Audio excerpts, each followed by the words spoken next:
Hello everyone and welcome to another fantastic episode of Nova's First Reacts, where I react first to all the things you want to see reacted to first, as long as I'm the first person you go to when it comes to reacting to things first. Which is a bit more of a stretch this time because these were revealed last night while I was dozed off in Sleepyland, but there was a big live stream, as the OCGs want to do whenever a new core set is about to be unveiled. This time, it was about Rage of the Abyss, and we knew there was going to be some Battlewasp updates based on one of the VAs, or voice actors, if I'm not using the industry lingo. But there's also Mermails, which we probably should have expected considering it's Rage of the Abyss, a term that is commonly used to describe water stuff and is definitely not confusing when you say that the Albaz storyline is actually the Abyss lore, because that's the place that it takes place in. But I'm not here to do a giant lore diatribe yet. I'm here to react to some new ass cards. Let's see what Rage of the Abyss has in store for us. First up is Battlewasp Assault Rapier, a level 5 wind insect monster, I must assume, with 1900 attack and 0 defense. You can only use the first and second effect of this card once per turn. If you control no monsters, or all monsters that you control are insect monsters, you can discard one other insect to place a Battlewasp Wind from your deck into your spell and trap zone face up, then special summon this card from your hand. Also, for the rest of the turn, you can't special summon monsters from the extra deck except insect monsters. And you can banish this card from your graveyard to reduce the level of one insect monster you control by 1. One moment. Moby is currently very active. Once again, whenever I'm recording, this little guy has to come in and let it be known that he exists, and that means half the time moving around the microphone. So we don't know what Battlewasp Wind is about, but maybe it's this next one here that looks like a continuous spell card, in which case it's got a lot of Black Whirlwind vibes to it, so we'll see if it helps the continued usage of the Battlewasps. You know, I'm only now just thinking about it now that we're making the connection, but Battlewasps do kind of have a Blackwing feel to them. Perhaps they will be the wind insect answer to synchros that the dark winged beasts previously were. Okay, Moby, you good? Alright, let's check out Battlewasp Wind. Continuous spell card, up to twice per turn. If a Battlewasp monster is normal or special summoned to your field, you can target one of them to add a Battlewasp monster with a lower attack from your deck to your hand. It is literally Black Whirlwind, but this triggers twice per turn. Huh? And once per turn, you can target one insect monster that you control with a level. This turn, if you use it as synchro material, you can treat it as a tuner, so it makes them tuners if you need them. Ooh! And it's any insect, not just Battlewasps. So this could see play in a ton of different... Oh, and you know what? You place the winds first, and then you special summon this card, so you get an accompanying card. This is like Sea Moon for Battlewasps, but a million times better. Wow, this is off to a great start. Armed Swarm, normal spell card. You can only activate this card once per turn. Special summon an insect monster with 1,000 or less attack from your hand or deck. Then if you special summon from the deck, send a monster you control to the graveyard. Also, for the rest of the turn, you cannot special summon monsters except insect monsters. So it doesn't let you free summon out of the deck, but we have a bunch of like random stuff when it comes to special summoning, so we could probably find some fodder for it. If a face-up insect synchro monster you control is destroyed by a battle or card effect while this card is in the graveyard, you can banish this card to add a summoning swarm from your deck to your hand. That card, it's not showing up quite so well in this. Let's go ahead and take a peek at this really quickly. Target level 4 or lower Battlewasp monsters in your grave up to the number of monsters your opponent controls. Special summon them. You can only activate one per turn, and you cannot special summon from the extra deck for the turn. The turn you activate this card, except insects. Okay, that's pretty cool. It doesn't have you summon up to the difference. It just summons however many your opponent has. So if you have 2 monsters and your opponent has 4 monsters, well, I guess you would summon 3 because you only have 3 zones left. But the point is that if zones weren't an issue, you could summon 3. You can summon 4 in that scenario, but you can only summon 3 with the zones that you have. Pretty swanky. So you lose your synchro. This gets you a summoning swarm to get all of your material back. And then as base activation, just get one of your smaller insects, not Battlewasps. Oh boy, I'm sure there's a ton of stuff you can do with that. All right, Sachi the Divine Bow, level 6 Wind Insect Synchro Monster, requires an Insect Tuner and a non-tuner as material. If this card is Synchro summoned, you can treat it as a tuner. Okay, I was wondering if it would be a Synchro tuner, and you can. You can treat it as that.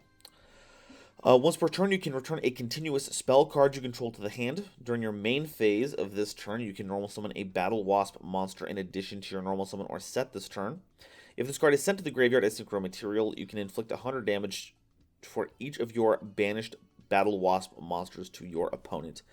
Okay, that seems pretty neat. Cool link ladder climbing.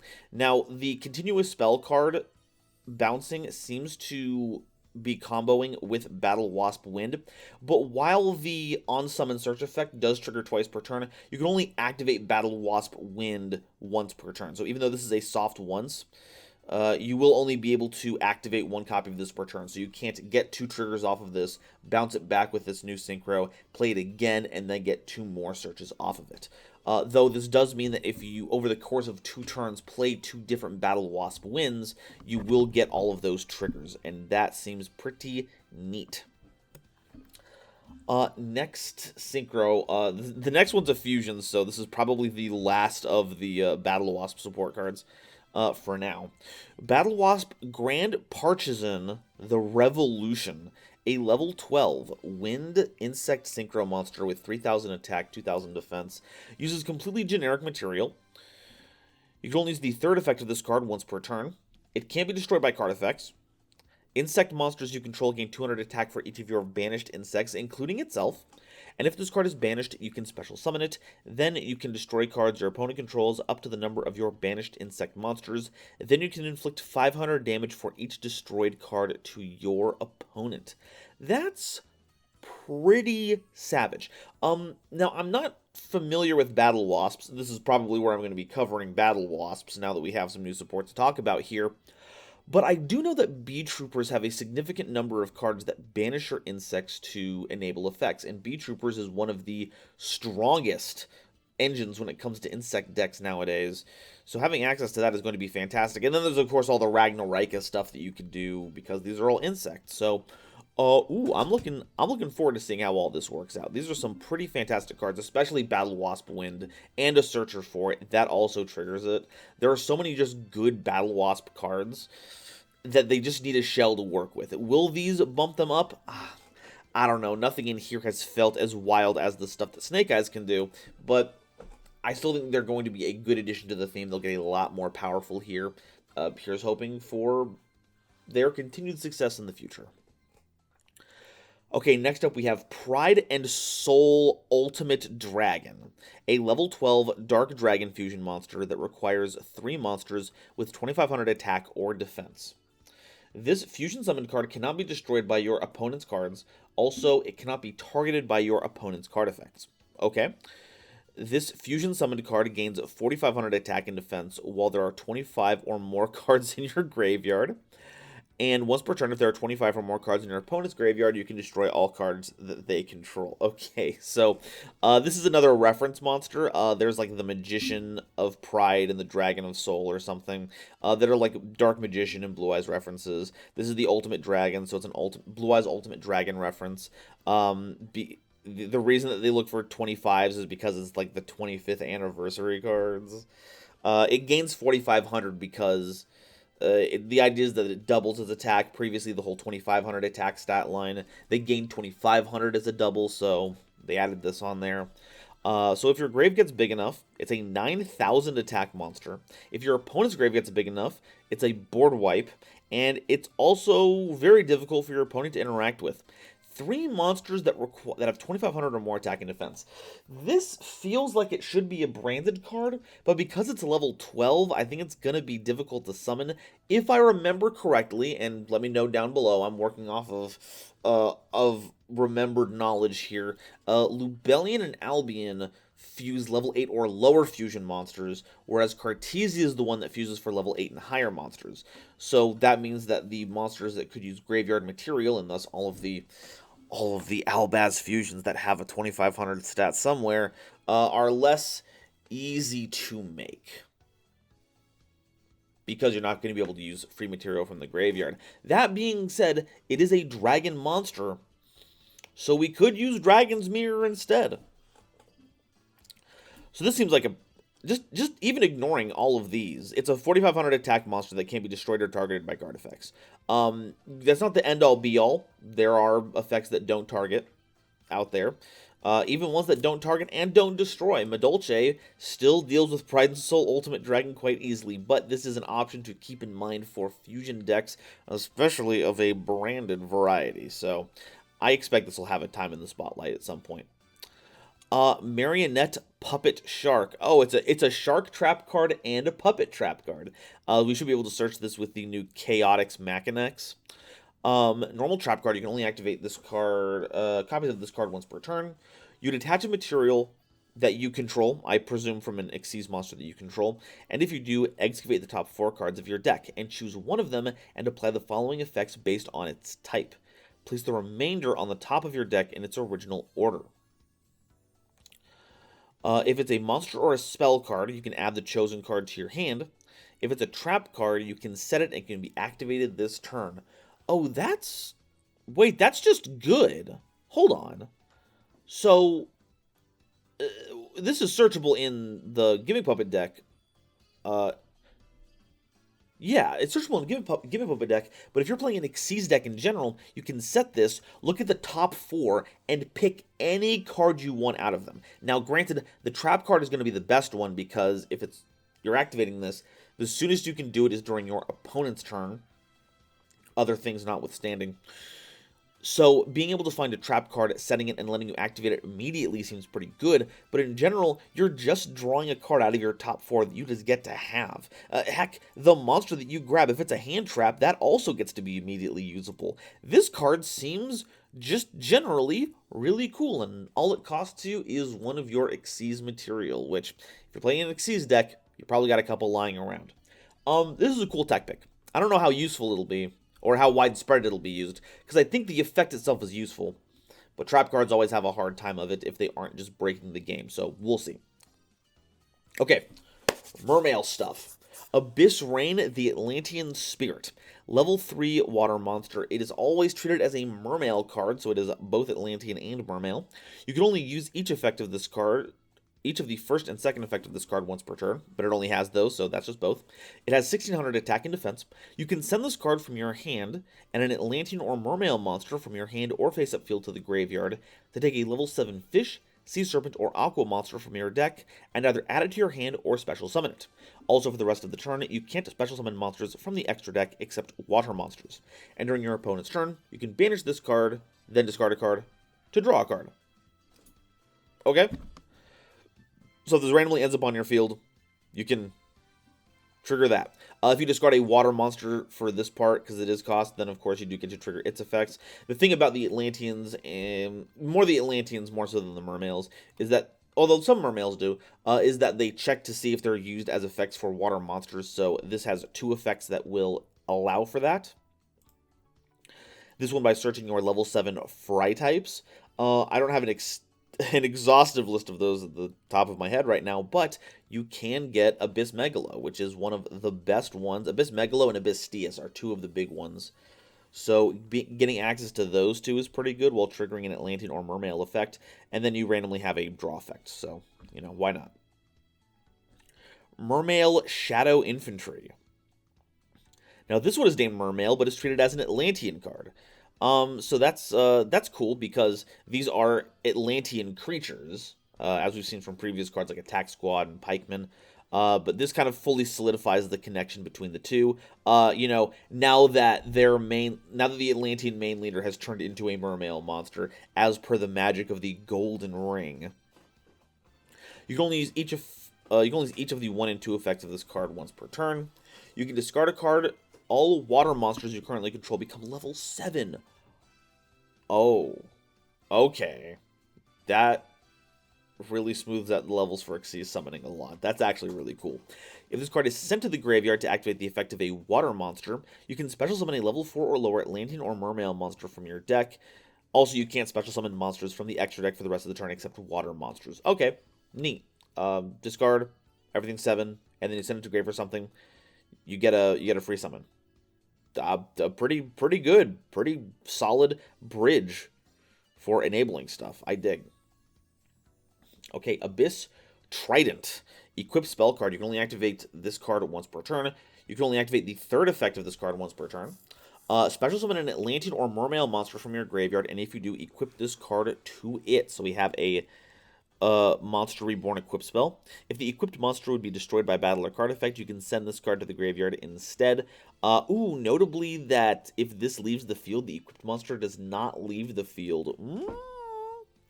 That's dangerous territory. You can banish this card from your grave, then target up to 3 of your banished fry types, fish, sea serpent, and or aquas, and shuffle them into the deck. Okay, so summon, you summon it from the graveyard. It's protection while you have that monster. And then, while it's in the graveyard, you get to recycle your fry types. Pretty solid. And it's another Abyss spell card that you can search out. Previously, the Abyss equip spells were all like negation-based armor cards. And those were all pretty, or not all of them. There's a kind of a sliding scale on which one is from good to bad.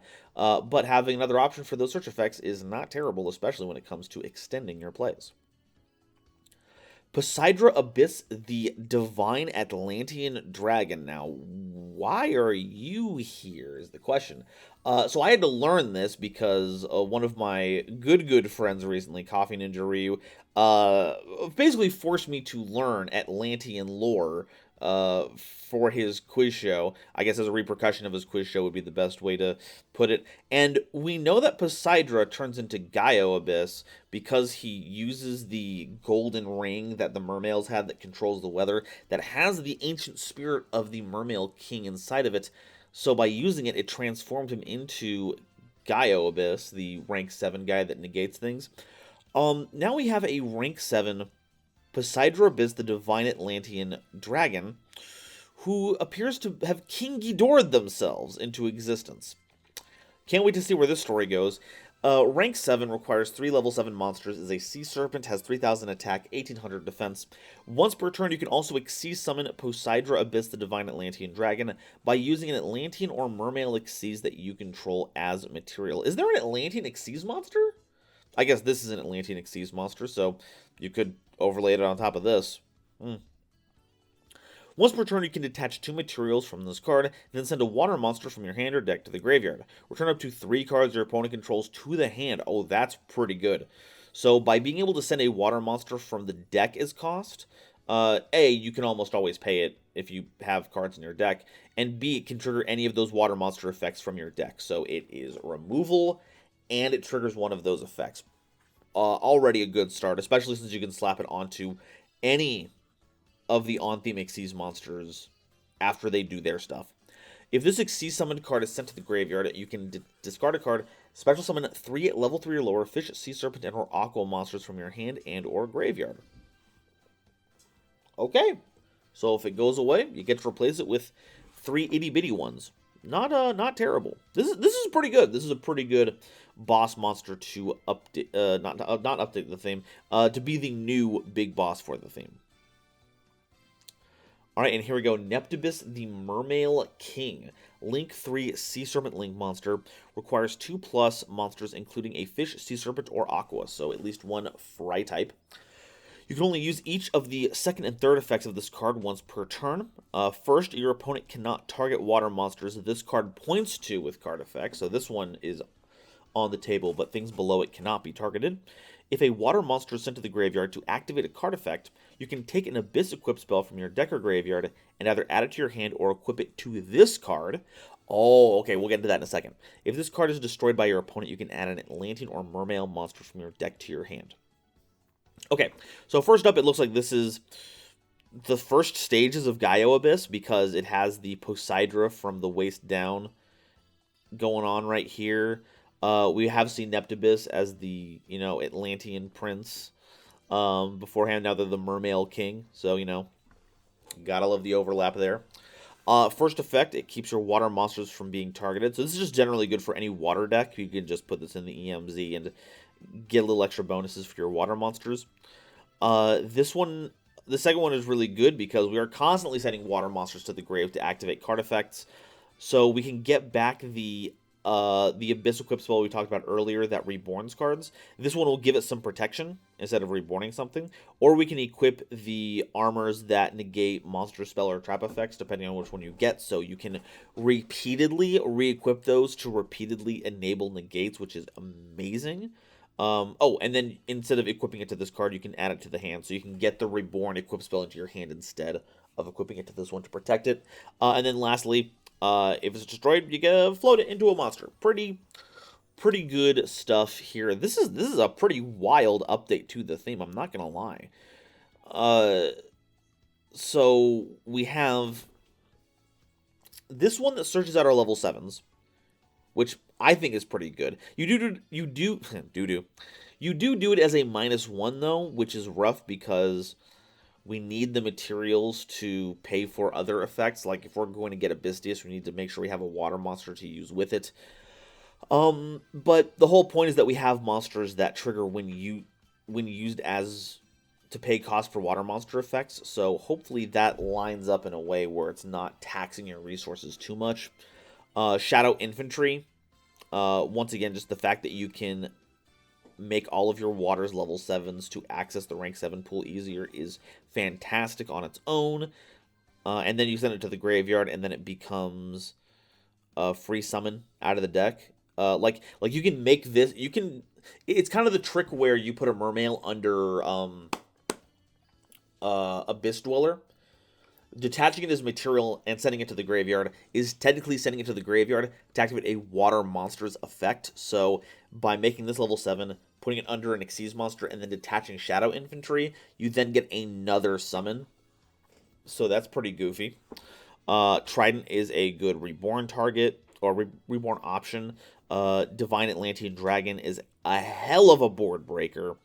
And Mermail King is great for getting even more value on top of using your water monsters as material for other cards. Notably, it says that if a water monster is sent to the graveyard to activate a card effect, not a water monster's effect, any card effect. So if you're paying cost for something like, no one's played Twin Twister in forever, but if it was something like that, if you have a spell card or a trap card that needs a discard and you discard a water monster, this will still trigger that, and I think that's pretty dope. Not to mention that this is a 2+, so we can make a link to get value out of that, and then link up into this. One of the, once again, link monsters just getting away with silly amounts of value because of how they work. Look, I admit this card is good, but boy howdy is this another example of how link monsters are just compounding value over and over and over again. Once again though, is this enough to topple the Snake Eye meta without having to use the ban list? I couldn't say. Is it stronger than Fiendsmith? You bet it's not. That engine is so powerful and enables so much nonsense. I don't think that, especially with the water focus going on here, it can ever be as splashable or as wide-reaching or as powerful. But insofar as being updates to an old theme, I think they're effective, cool, and fun. Boy, that was a lot of stuff to talk about. I need to sit here and process the stuff we've learned here today, especially the Battlewasp stuff. I'm looking forward to making that explained in a few weeks. Until then, I want to hear what all of your thoughts are. If you are an Atlantean duelist, how do you feel this affects your deck? If you've been tinkering with Battlewasps, are you excited for the new update? If you've seen any of these other free agent cards, or I guess Puppet Shark and Ultimate Dragon don't count as free agent cards, but have you tried experimenting with either of these and see if they do anything? I want to hear down below. Share with me your eldritch knowledge, and until the next time that Konami unveils some new cards, I will see all of you next time on Nova's First React, where I react first to. You've heard the spiel before. I'll see you next time. Bye-bye.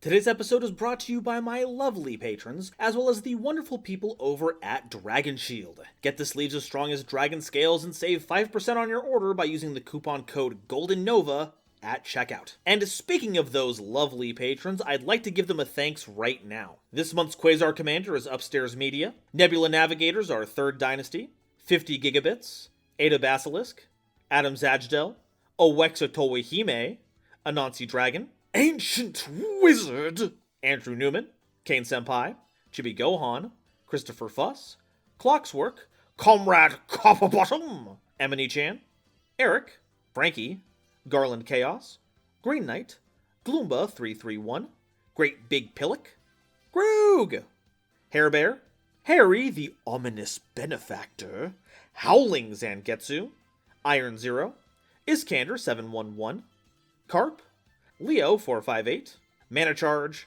Marion James E. Picata, Megacombi, Millennia Asta, Mern, Nathan Vig, Natiel Lee Alexander, Orozco 09096, Panther J, Rebel King Lucifer, Red Eyes Jackalow, RJ the Jank Monarch, Sammy Haim, Serenity Towns, Skybuster Leo, The Critic of Innocence, Thievery Coast and the Wizard Moose, Cosmic Crusaders Ariel Kersey, Baron von Titty Sprinkles, Beelzephyr, Beluga Masta, Blitzwolf, Borger with a Shotgun, Chaz Ghost, Childish Lamar, Dr. Reaper R.I.P., Drachenwald, Eki Bullock, Eva Padilla, Hike Boyagian, Herbal D, Ignis Heat the True Draco Slayer, Inblink, Kale the Dragon, Kevon Public, Lobomaru 02, Manga Pages, Marluxia's a Girl, Matt Simmons, McSpoofy, Michael Shimabukuro, Night Tromo, Nyx, Obsidian, Shizuka Nijimura, Sophie, apparently, Stephen Williamson, Taylor Seymour, The Legendary Raven, The Phantom Knights of Shitted Pants, The Pokemon 52, Tiger X2476, Visor KG, Zeldreka and Zalus, as well as the wonderful Starlight Explorers you see on screen now. If you liked what you saw and want to help me in my journey to cover all of Yu-Gi-Oh's archetypes, get my videos early, be a part of these credits, and other awesome perks, it would mean the world to me if you would check out the links to my Patreon in the description or consider joining as a YouTube member.